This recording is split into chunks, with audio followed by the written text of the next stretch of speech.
The truth is, it's always been right in front of you, beneath the shimmering, relentless heat of the Mesopotamian sun, where the hanging gardens once defied the gravity of the desert and the walls of the city stood as monuments to human ambition. A deep and agonizing silence often fell upon the common men. Within the grandest civilization the world had ever known, two friends sat in the dust of their own unfulfilled potential. Bansir, the chariot builder whose hands were calloused from decades of shaping wood and iron, looked at his unfinished work and felt the crushing weight of a life spent in perpetual labor with nothing to show but an empty purse. Beside him stood Kobi, the musician, whose lyre sang of beauty he could not afford to own.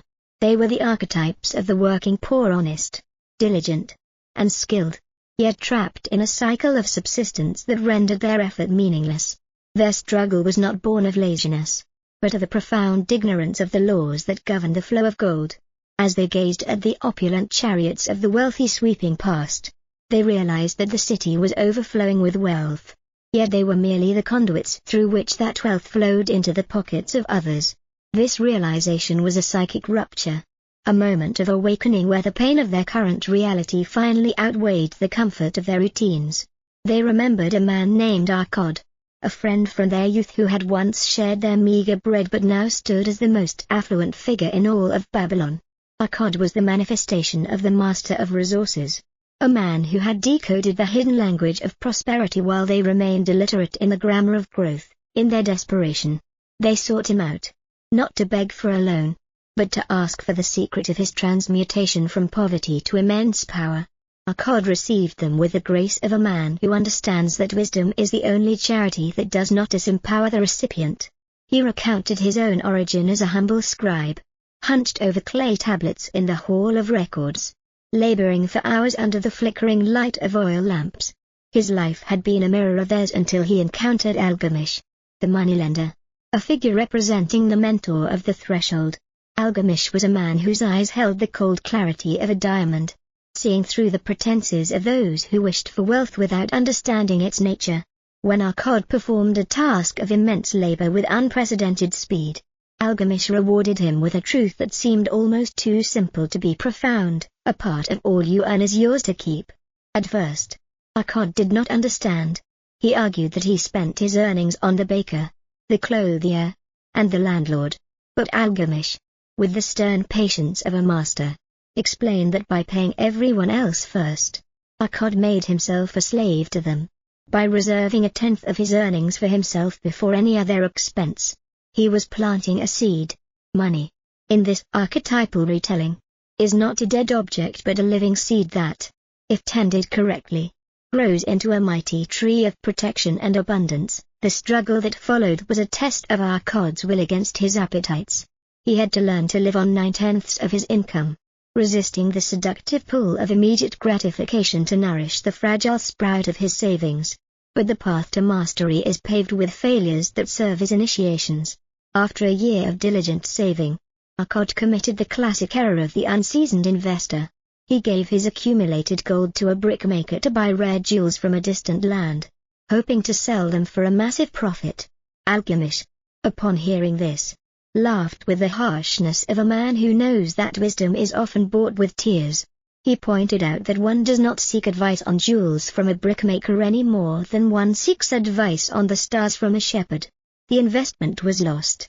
The jewels were glass, and Arkad's year of sacrifice was incinerated.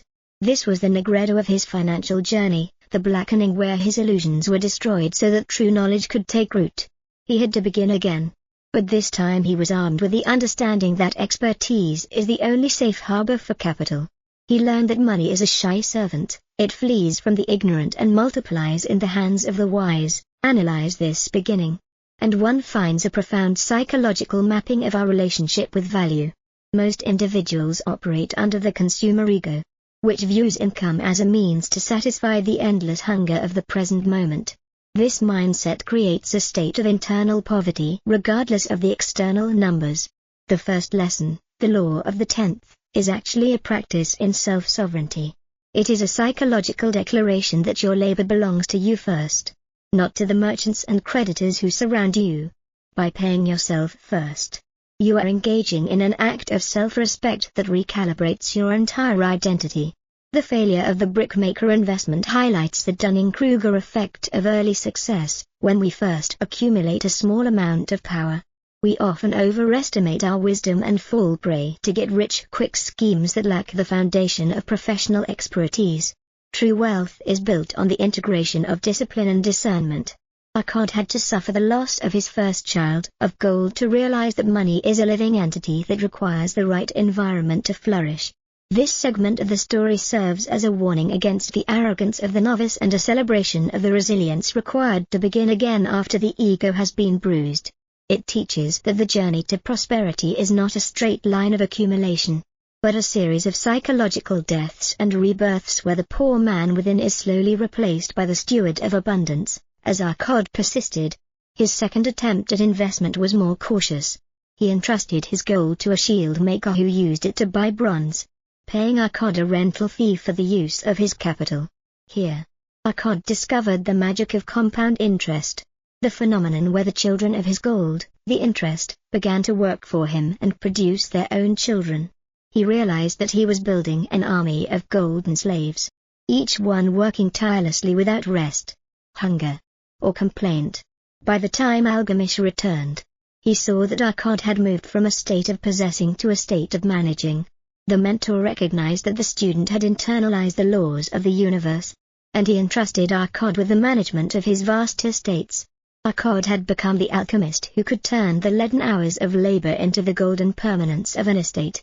This transition is the ultimate goal of the archetypal seeker, to move from being a victim of time to being a master of it. The story then moves to a larger stage, where the king of Babylon, realizing his city is falling into a depression because the wealth is concentrated in too few hands, asks Arkad to teach the people the 7 cures for a lean purse. The first cure is the foundation: start thy purse to fattening.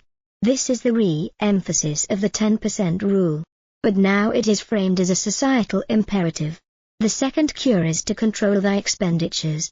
This is the psychological art of distinguishing between necessary expenses and desires. The ego is an infinite void, it will always find a way to spend whatever is available. Without a budget, the increase in income only leads to an increase in complexity and stress, never to freedom. The third cure is to make thy gold multiply. This is the move from saving to investing, ensuring that every coin has a purpose and a return. The fourth cure is to guard thy treasures from loss. This is the principle of risk management and the avoidance of speculative bubbles. The fifth cure is to make of thy dwelling a profitable investment. It is the psychological stability that comes from owning the earth beneath your feet, turning a monthly expense into an equity-building ritual. The sixth cure is to ensure a future income. This is the long-term vision of the elder, preparing for the winter of life so that the fear of old age does not poison the joy of the present. The seventh and final cure is the most profound: increase thy ability to earn. This is the investment in the self, the expansion of one's skills and wisdom, which is the only asset that can never be stolen or devalued by the world. These cures are not mere financial tips, they are an ethical framework for living. They demand a level of conscious awareness that most people avoid. To control expenditures is to perform a daily audit of your own impulses. It is a battle against the hedonic treadmill that keeps the modern world in a state of frantic, low-level anxiety. To increase the ability to earn is to recognize that the world rewards value, not just time. It is a call to move from the passive recipient to the active value creator. The psychology here is one of total accountability. Arkad teaches that the goddess of good luck is not a fickle deity who strikes at random, but a force that favors those who act. Luck is the intersection of preparation and opportunity. Most people miss their luck because they are too busy debating the risks or waiting for a certainty that never comes. By the time they decide to act, the opportunity has vanished into the desert wind. Arkad's lessons imply that the universe is a rational place, it has rules, and if you follow them, the result is as predictable as the rising of the sun. The tragedy of the poor is not a lack of gold, but a lack of attunement to these rules. The city of Babylon became the wealthiest in the world not because of its natural resources, but because its citizens were taught to be alchemists of the purse. They learned that the self is the ultimate source of all wealth, and the gold is merely the scorekeeper. The shadow of the further is a mountain that few sons can climb without first being broken by the valley below. For unearned abundance is often a curse masquerading as a blessing. In the sprawling, chaotic marketplaces of Nineveh, a young man named Namasa, the son of the great Arkad, stood at the edge of his own undoing. His father, a man whose wisdom was carved into the very foundations of Babylon, had sent him into the world with a heavy bag of gold and a small, seemingly insignificant clay tablet. To the uninitiated eye, the gold was the reality and the tablet was merely an ornament. Yet in the crucible of experience, their values would prove to be inverted. Namasa was the archetype of the heir of the unseasoned spirit, a youth who possessed the fruits of labor without the roots of character. He viewed the gold as a magic wand that could satisfy every whim, a psychic anesthetic that would protect him from the harshness of the road.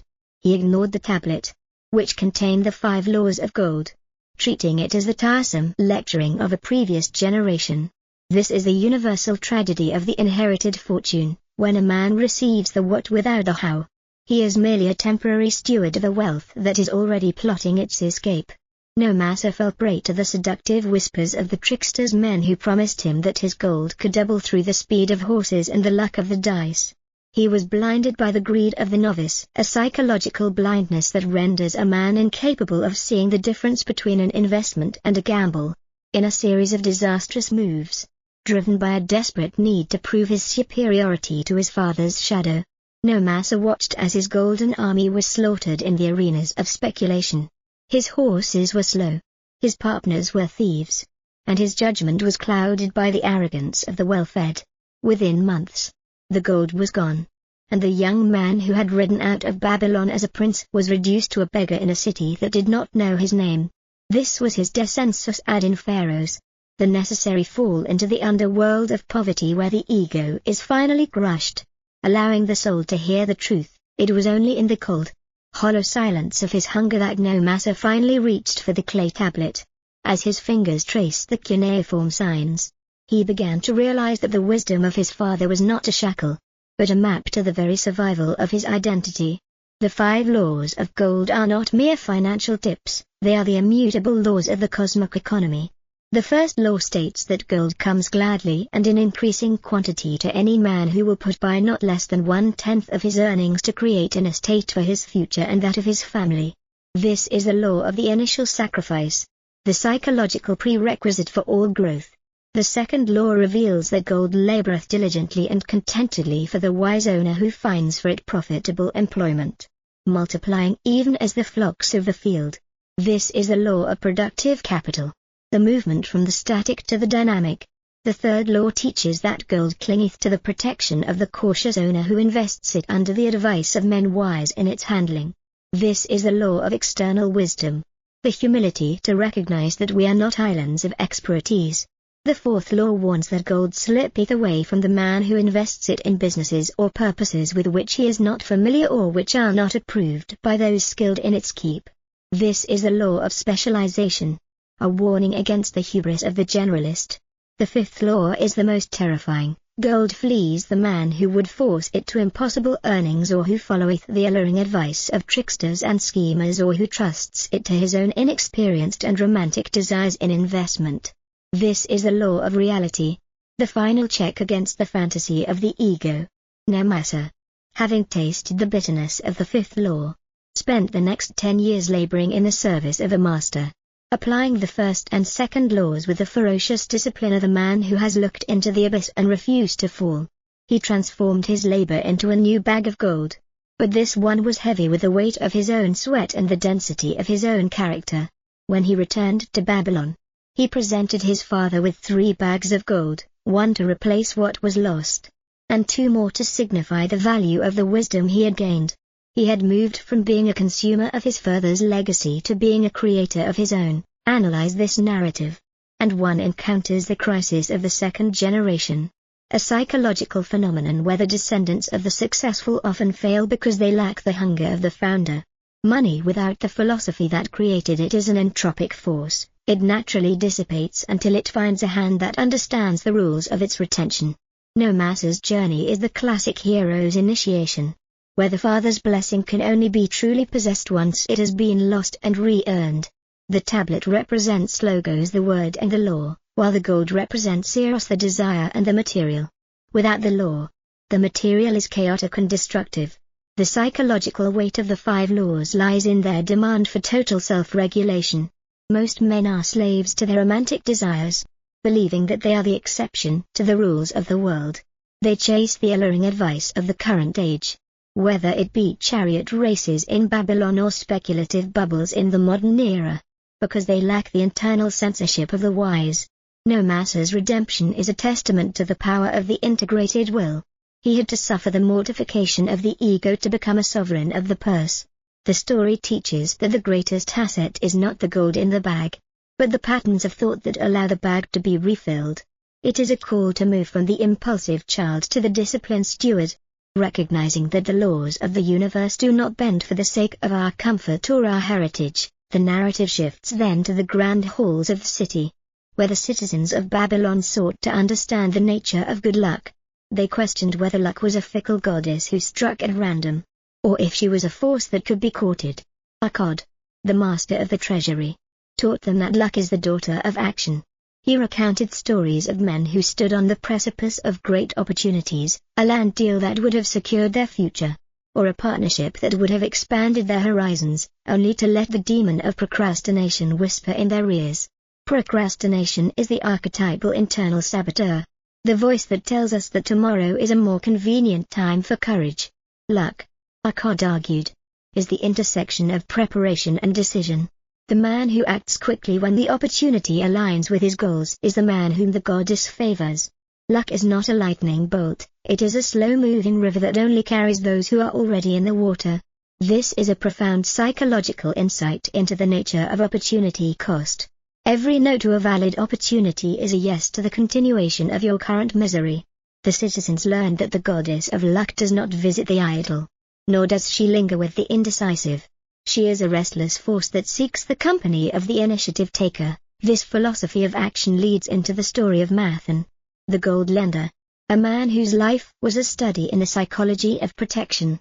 Mathan was the archetype of the gatekeeper of capital, a man who viewed his gold not as a source of vanity, but as a responsibility. He was approached by a spearmaker who wanted to borrow gold to help his sister's husband start a business. Mathan's wisdom was found in his box of tokens, the collateral left by those who borrowed from him. Each token told a story of a human life and its relationship with risk. He taught that a little caution is better than a great regret. He cautioned against the false empathy that leads us to risk our own stability to help those who have not yet demonstrated the ability to help themselves. To lend to a man who is not a creator of value is to throw your gold into a bottomless pit. Protection is the fundamental instinct of the wise. The walls of Babylon themselves were a physical manifestation of this psychic need for security. Just as a city requires walls to protect its citizens from the marauding tribes of the desert, the individual requires financial walls, insurance, savings, and cautious investments, to protect the soul from the marauding tribes of misfortune. The spearmaker learned that to be truly helpful, one must first be secure. Helping others by endangering your own seed gold is an act of pathological altruism that results in 2 beggars instead of 1. Mathan's tokens were symbols of the contractual soul, the understanding that every exchange must be rooted in reality and responsibility. The psychological analysis of Mathan's philosophy reveals the necessity of the internal boundary. Most people struggle with financial enmeshment, allowing the needs and failures of their social circle to drain their own resources. Mathan represents the integrated shadow, the part of the self that is capable of saying no to the demands of the incompetent. This is not cruelty, it is the higher mercy of ensuring that capital remains in the hands of those who can make it grow. The walls of Babylon narrative serves as a metaphor for the ego defense in its healthy form. We must build a fortress of stability so that the creative spirit can flourish within. Without the wall, the garden is trampled.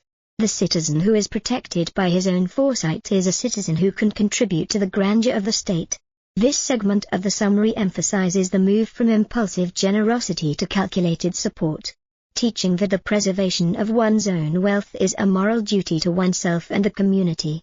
It challenges the listener to examine their own walls to see if they are standing on solid ground or if they are vulnerable to the first storm of the desert. The wisdom of Babylon is a wisdom of permanence, seeking to build structures of wealth that can withstand the passage of time and the fickleness of human emotion. As the story of Namasa and Mathan intertwines, the message becomes clear: the soul must be as disciplined as the artisan and as cautious as the lender. Wealth is a relationship between the human will and the natural law, and those who violate the law are eventually discarded by the world. The gold of Babylon was not just a currency, it was a certificate of character, a physical proof that the owner had mastered the impulses of the flesh and the distractions of the mind. The journey of the seeker continues, moving from the protection of wealth to the ultimate redemption of the worker, where the labor of the hands becomes the final key to the treasury of the gods. The walls stand tall, not as a barrier to life, but as a guardian of the possible, and the young man who once lost it all now stands at the gate, ready to lead others into the light of his own hard-won understanding. The narrative transitions from the physical walls of the city to the internal walls of the human spirit, where the most treacherous battles are fought in the silence of one's own conscience. The story of Dabasir, the camel trader, begins in the parched, unforgiving wilderness of the Syrian desert, where the soul is tested not by its strength, but by its history.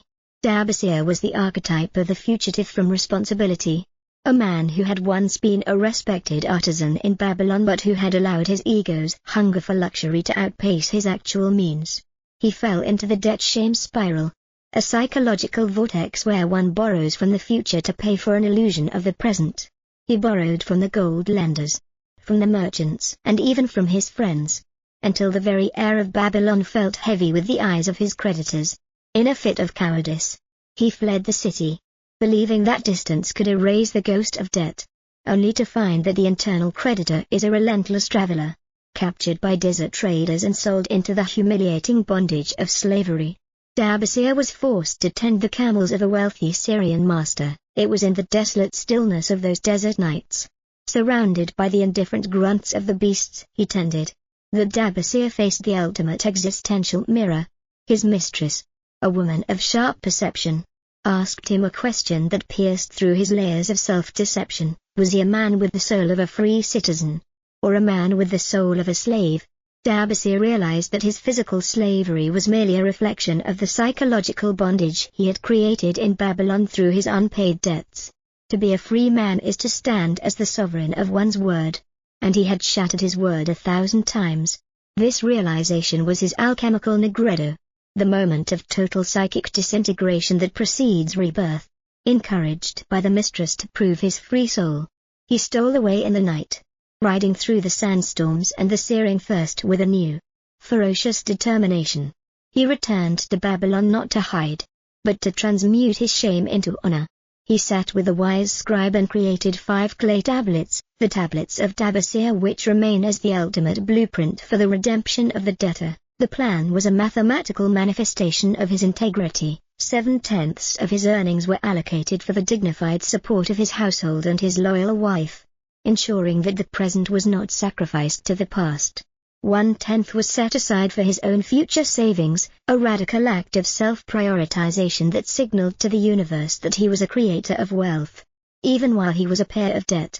Finally, 2/10 were divided proportionally among his creditors, a ritual of continuous restitution that honored his word without paralyzing his life.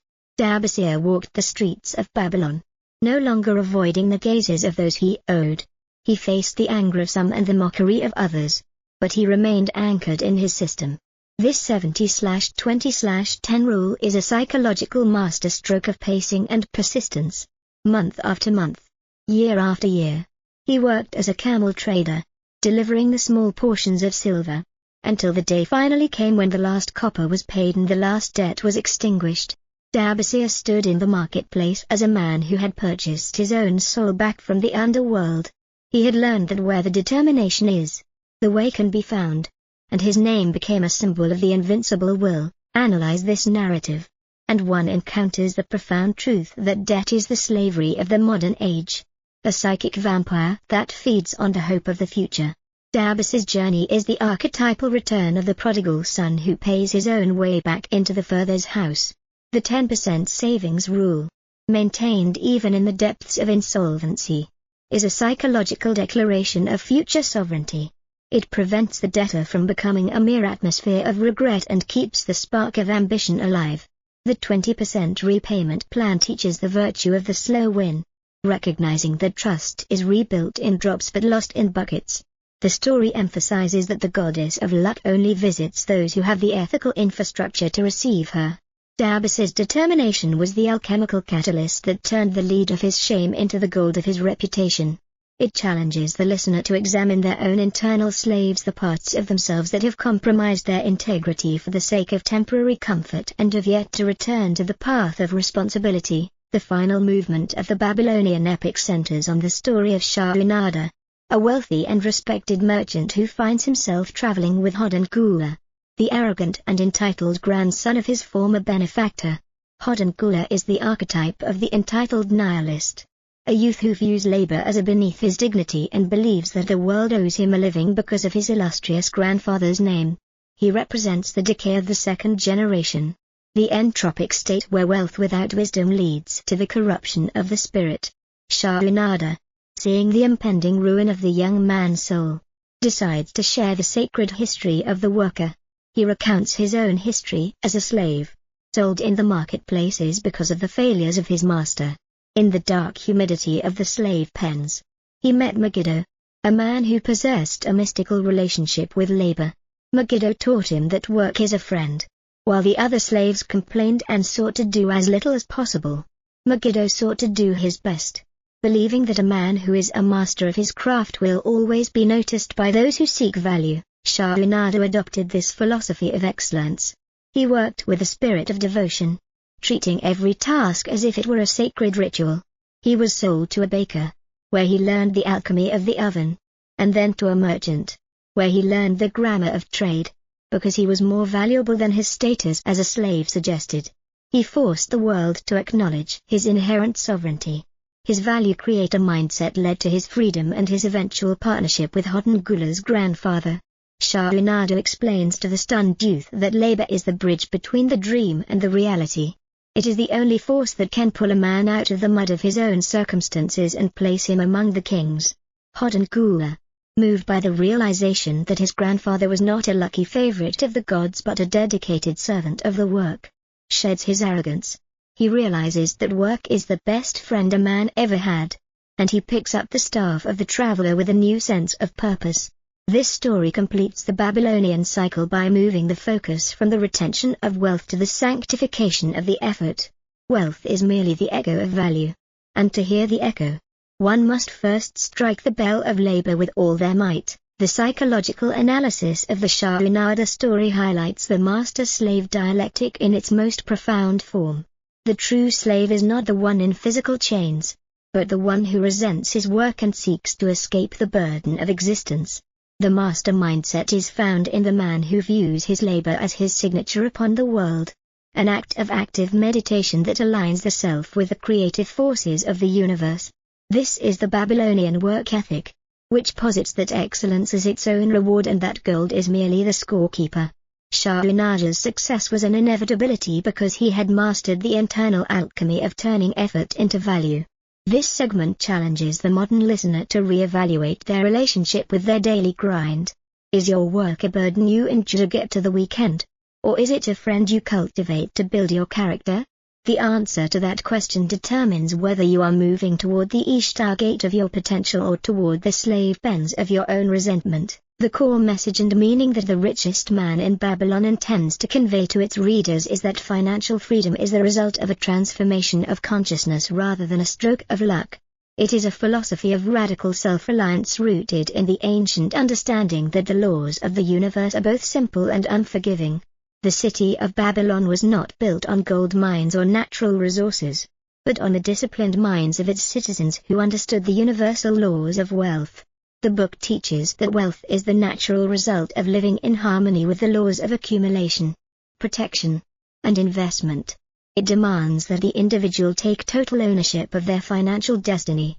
moving from a state of unconscious consumption to one of conscious stewardship. It asserts that the capacity for wealth exists within everyone, waiting to be unlocked by the keys of self-denial, wisdom, and labor. The ultimate goal is not the hoarding of gold, but the liberation of the soul from the anxieties of survival, allowing the individual to stand as a pillar of strength for their tribe and a light for the world. The journey through the gardens and the marketplaces of Babylon concludes with the realization that the secret has never been hidden, it has only been ignored by those who prefer the comfort of the light to the discipline of the truth. The gold of Arkad, the laws of Nemasar, the tablets of Dabasir, and the work of Shahunada all converge into a single, radiant point of wisdom, that you are the architect of your own abundance. The world is a mirror that reflects the value you provide and the discipline you maintain. As the sun sets on the walls of the great city, the voice of the ancients echoes through the ages, reminding us that the path to the heights begins with the single, silent act of paying oneself first. The wisdom of the tablets is the wisdom of the soul, reminding the seeker that the world rewards those who have the courage to wait, the wisdom to listen, and the strength to work. Wealth is the guerdon of the ordered soul, and the Ishtar gate is open to all who carry the token of the 10%. Your life is the clay upon which you inscribe your own legend. Make sure the marks you leave are those of a master, not a slave. The walls stand tall to protect the wise, and the desert waits to consume the foolish. Choose your path with the clarity of the scribe and the courage of the king. The soul of a free man looks at life as a series of problems to be solved and wins. The soul of enslaved whines and asks what he can do.